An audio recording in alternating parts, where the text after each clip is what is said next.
All right, man, Torture Talk, you know what it is. So today's episode, we're going to talk about Kendrick Lamar revealing back in 2011 that he knew Drake had a ghostwriter. This is crazy. We're going to get into it. Make sure you like, share, subscribe. Torture Talk, let's get it, baby.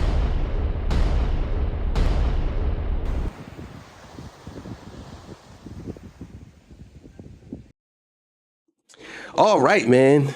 So look, man, I just want to say thank everybody for commenting. I appreciate y'all. I read as many as I can. I love y'all for commenting, especially to the people who loves to correct me on certain things. I truly appreciate y'all. I don't know everything, and I don't pretend to know everything. I know most things, but I don't know everything. But thank y'all. And thank y'all for tuning in to this episode. We're going to get right into it, man. All the beautiful, single, sexy ladies, put one in the chat. Also, too, if you want to donate right there. Subscribe, all that good stuff. Cash App is right on the screen. And merch store is coming, man. It's coming. Trust me. I got it on the way, man. 25,000 subscribers. I'll be giving away a nice size cash prize. And go subscribe to Torch Talk After Hours. So let's get it. This comes courtesy of Chink's Move. Let's get it. Oh man, ain't no way, you guys. This has to be one of the craziest plot twists of 2025. As it turns out, you guys, Pusha T and Meek Mill were not the first artists to expose Drake for having ghostwriters. It was actually the guy that beat him in the rap battle last year, Kendrick Lamar. Now, you guys know Kendrick Lamar does not do social media. He does not do interviews. He does not do Instagram lives, nor does he do Twitter. The only way that we ever find out information about Kendrick Lamar is mainly through Kendrick's friends. People like Hitter J3, Glasses Malone, DJ Head, guys that's been around. You know, the crazy thing is, it's so crazy to see that a guy who doesn't really use social media beat a guy in a rap battle who constantly use social media. That just lets you know that the whole hype for social media isn't really what it is, or it's just Kendrick is just some type of anomaly, because there's no way in the world you can sit here and tell me that this guy, Kendrick, beat Drake in a rap battle and he rarely uses social media. That I don't understand that, man. That is so crazy to me. It always blows my mind to see that an artist like Kendrick can actually do things without social media. Because we all need social media, man, in a certain sense. But being a superstar, it would be a little bit different, I'm guessing. You know what I mean? But it's crazy, man. It's crazy. Kendrick from the jump. Now, sometimes it's a good thing, but other times it's pretty bad. Maybe it's just me, you guys, but certain conversation that's had in private should always remain private. If you ever find yourself on a podcast asking yourself if something you're about to say is snitching or not, 9 times out of 10, it's probably snitching. Now, on the most recent episode of The Bigger Picture with Elliot Wilson, Jeremy Hecht, and also DJ Head, they were having a conversation and called up Glasses Malone. Glasses went on to reveal that back in 2011, that's right, you guys, 2011, Kendrick Lamar knew about Drake's ghostwriting. Here's what he said. Of when people actually knew Drake had any writers. We kind of didn't say it for sure last time, but at that time, were there rumblings that you knew of within the Cash Money crew that you knew he had people working with him, or it wasn't till later that you had heard those rumors? The first person that brought it to my attention, and I don't know if this right to snitch on him, is Dot. Dot is the first person that brought it to my attention. But I'll be honest, when he first came, it was always, we knew it was a pop approach from a pop artist. He was introduced kind of as this Nickelodeon kind of kid to people at the label. And, you know, talking to him, he was a well-mannered dude. But when they pressed play, you could just tell he was like a savant when it came to making records. Like, it was just nice. Yeah. So now that I understand what's happening, like, that would make sense. You know what I mean? Especially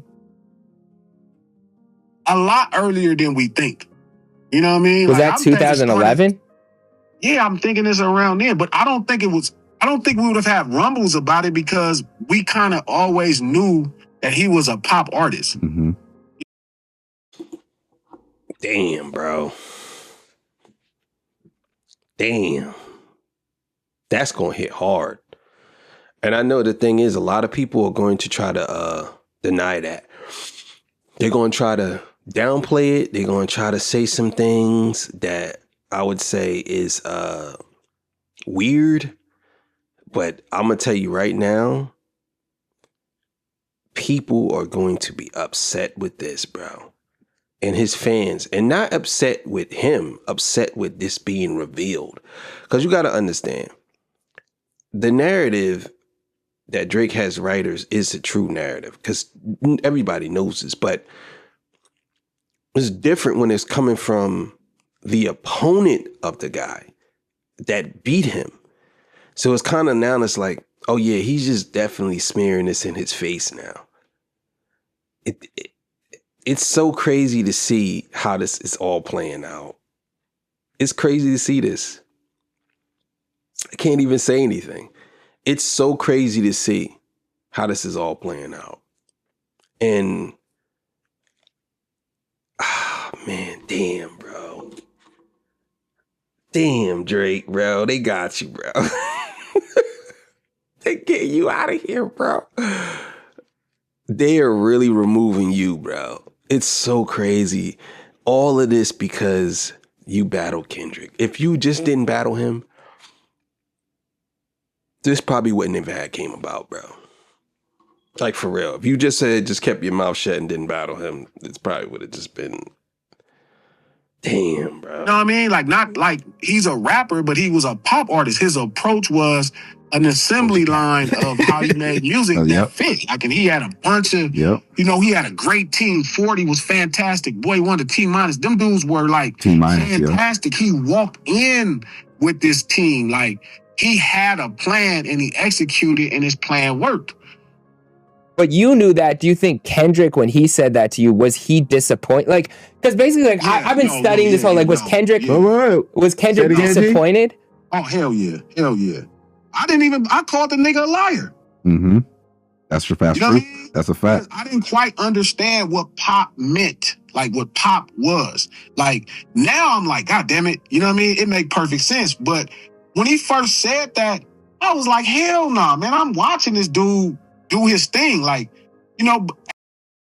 Damn, so Kendrick Lamar was the one who pointed it out. Said, bro, he ain't write that. I could tell you right now, he didn't write that. He pointed it out. And as an MC, I know people's writing levels. I'm not going to lie. I'm a pretty good writer myself, and I know people's writing levels. And I can tell you there is a lot of rappers, a lot of battle rappers and a lot of rappers. A lot of battle rappers don't write their stuff, bro. It's someone else writing it, and they just perform it. I'm telling you, I know a battle rapper, and he's a personal friend of mine. And he was very popular. Very, very popular. Personal friend of mine. He wrote people's battles, their whole rounds for them. And I'm talking like big name rappers. I'm talking like big names. So I can understand this whole point that he making right here. You know what I'm saying? Because when you hear somebody, like, sometimes they so smooth with it, you don't really realize how good they really are. You don't really realize that it's really not them, not how good they are. You don't realize how it's not them because you're so captivated. And I think a lot of people are like that with Drake. They like Drake's voice. It's not necessarily, well, he do got some bars, don't get me wrong. Or someone else got bars that wrote it for him, but yeah, it's crazy. And you could tell the difference between the two. When you listen to Drake, so he wrote the stuff he wrote versus the stuff other people wrote, yeah, it's different. I'm not going to go on here and say that Drake didn't write nothing he did, but definitely could see the difference between the two. At that time, I'm still just kind of looking at him like somebody else at the label. You know what I mean? Like, shit, Tiger writing his own shit, Nick writing her own shit. Like, I'm thinking Cuz doing the same. And when Dot said it, remember then I heard King Kunta. So I'm like, this is about Cuz. So when it came, you know what I'm saying? When it came out publicly, like, Bro, I told y'all King Kunta was about Drake. I said that. I've been saying that, bro.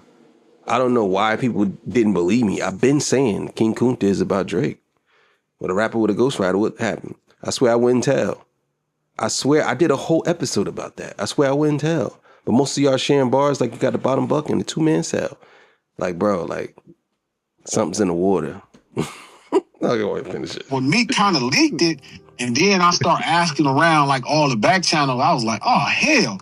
You know what I mean? Which I didn't really take credit from him because, you know, I always kind of thought of him as like a pop artist. Like, you know, that's like being upset that you discover Madonna don't write her own songs. I thought of it more like Ye. Like I looked at it like, I think Kendrick was probably upset because he was looking at Drake as his competition, which he said at that time. And he's like, I want to be the best rapper of my generation, which you are right now, because Drake was in that spot. I think he was like, damn, this is who they're looking at like that when I'm doing all this extra work. I think that was around the time. Was that around that time when we were on that tour together?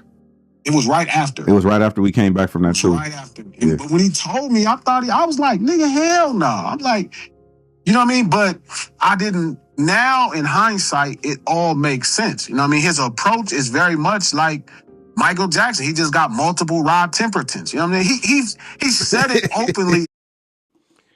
Well, I understand that part. Him saying his approach is like, but Drake is a machine, and this is the reason why he never stopped, because whoever was invested in him,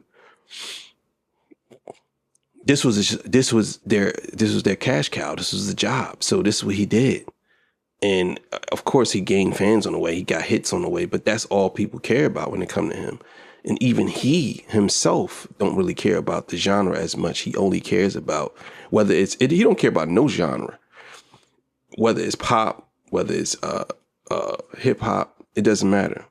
His whole thing is he want to be the best through numbers.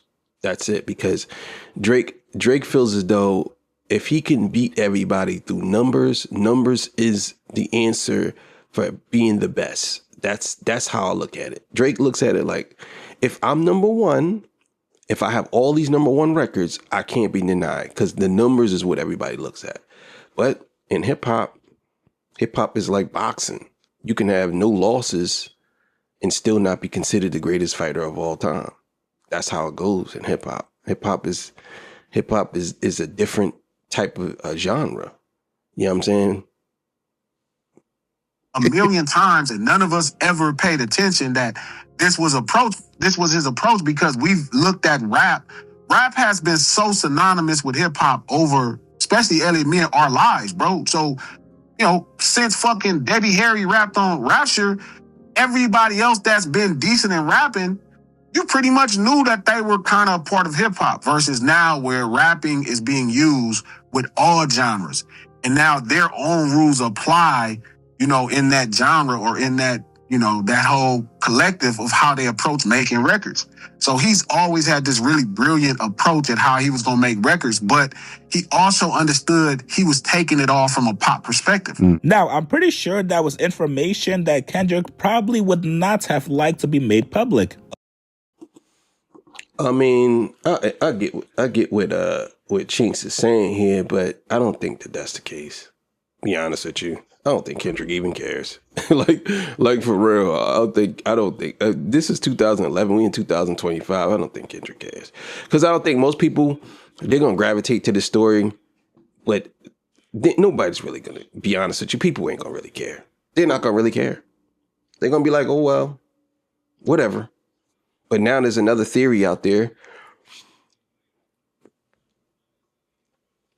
The poetic justice theory that Kendrick wrote Poetic Justice. And it makes sense now, because if you think about it, it makes sense now that Kendrick knew that he wasn't writing his own stuff, that Kendrick would write the verse for him on Poetic Justice. Good Kid, Mad City. And then on King Kunta, he reveals it. So on To Pimp a Butterfly. Crazy, man. This is crazy. A lot of Drake fans are now looking at Kendrick like, bruh, this man Drake was showing you love back in 2011. He put you on his tour. Not only that, but Drake being the bigger artist at the time, he was getting on records with you, trying to elevate your status in the game at the time. Now, I'm not sure how Kendrick found out this information about Drake back in 2011, but you have to imagine if he told Glasses Malone, he most likely told a whole lot of people as well. And not to mention, you guys, back in 2011, 2012, these guys also did a swap. Kendrick Lamar gave Drake a feature for Take Care, and he also took a feature from Drake for Good Kid, Mad City. So obviously, if you're a Drake fan, this looks a little bit weird to you. If you had an issue with me having ghostwriters, why are we still working together? Drake's a real good dude, first and foremost. He heard my music probably a year back, reached out and just gave me respect on it. You know what I'm saying? So it was a mutual feeling for us appreciating the music. I put out Section 80 a couple months later, like, yo, I need you on this tour, you know, it'll be a pleasure, be an honor. I was like, that's dope, man. You know what I mean? I can't back down from that, you know, to expand my music to a crowd that haven't heard it before. I know it's 15,000 people out there. I'm used to 2,000. I'm finna work. I'm finna get at least 100 of these folks. And you also gotta ask yourself the question. I mean, but that don't mean nothing, bro. That video was just, you just played that video for no reason. Don't mean nothing. He could have said that before he found out he had ghostwriters, or he could have just been talking like, bro, he got a ghostwriter, bro. Like, does that take away him liking him? No, it had to be something else. But that video didn't mean anything to me. Like, so what does that mean? Did Drake let his guard down around Kendrick? Was he looking at Kendrick as a friend while Kendrick was looking at him as a colleague, as his competition that he needs to get rid of? Keep in mind, the Control verse did not come out until 2013. So this means that Kendrick Lamar had 2 years to be around Drake, study everything about him, learn information about him, some which he eventually used to defeat Drake last year. Now, personally, I just want to see an interview with somebody like Vori. We gotta hear from some of these ghostwriters that Drake had in the past. Right now, there's just too much misinformation going on between ghostwriters, producers, and also co-writers as well. But if I'm Kendrick Lamar, at this point, I have to send a cease and desist to all my friends with podcast mics. Stop trying to reveal private information that I did not co-sign. You guys get in the comments below. First of all, do you guys even believe this Glasses Malone story is true? And do you guys think Kendrick Lamar was hitting on Drake back in 2011? Or was he just playing it smart, like this video? I don't know, man. I don't know. I got a lot to say, though. Yeah, man. I'll say this, man. I don't think Kendrick was hating on Drake. You know, people have conversations. And I think at this point, nobody really cares. Everybody has, I mean, Meek Mill, people already been saying this about Drake having ghostwriters, but I don't think nobody really cares at this point that it's gotten to the point where everybody has, oh man, Kendrick he been hating on Drake. Well, no, I don't think he been hating on Drake. I think that, again, he brought up Control, but he did not bring up the Jodeci freestyle where they diss Kendrick, him and J. Cole, which is crazy to me. How you gonna bring up Control? Control was in 2013, yeah, but they diss Kendrick and he responded to them. So he didn't want to bring that up. So I don't know why he didn't do that. Maybe he just don't know about that. Who knows? But it is what it is. I think it's crazy that all this is taking place now. What was it? 13 years later? Was it 2011? So it would be 25, yeah, like what? I don't know, 100 years later, you know what I'm saying? So obviously it is what it is, but I don't know, man. I don't know about this one, Drake. I think Kendrick Lamar, now that leads into, did he really write your verse for you on Poetic Justice? Because now someone's revealing that he knew you had a ghostwriter. And maybe he wanted you to rap a certain way and you couldn't do it. I don't know. But it is what it is. Thank y'all for joining me. I appreciate y'all. I'll catch y'all on the next one, man. See y'all. Peace. Bye. Talk to talk. Love y'all, man. See y'all. Peace. Bye.